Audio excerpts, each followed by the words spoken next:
Ukraine says Russia launched nearly 500 drones and missiles, killing at least 15 people in Kyiv.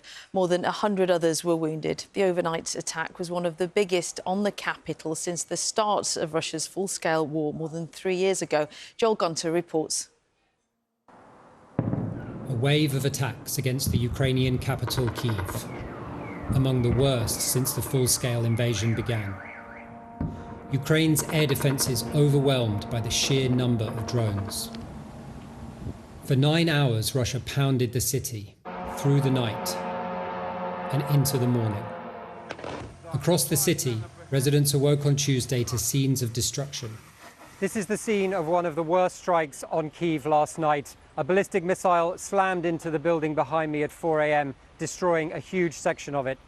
Residents here told us the impact felt like the entire building was shattering to pieces. Just one of many scenes like this across the capital this morning. Student Ilya was asleep inside when the missile hit. He escaped the burning building in a panic, he said, only wearing his underwear and t-shirt. Ukraine's Interior Minister Ihor Klimenko was at the scene of the strike this morning to see the destruction. He told the BBC the attacks amounted to terrorism against civilians. Russia needs to be stopped from carrying out these terrorist attacks. We need to set conditions for Russia so that it cannot wage this war. As world leaders meet today at the G7, for Ukraine, the intensity of these strikes will underscore the desperate need for ongoing support. It was a long and sleepless night here in the capital, Kyiv, one of the worst for many, many months.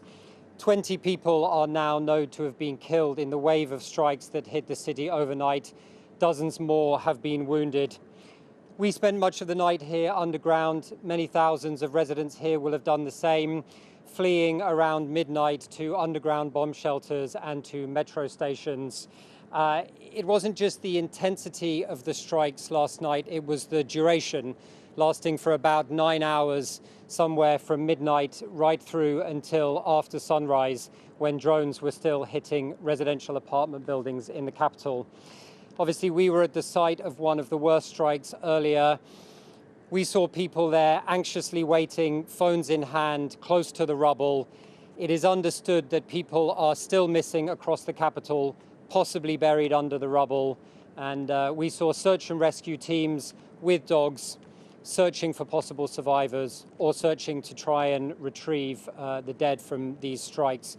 So those searches are ongoing, and for many people around the capital tonight, the anxiety continues. Yes, Joel in Kyiv, thank you.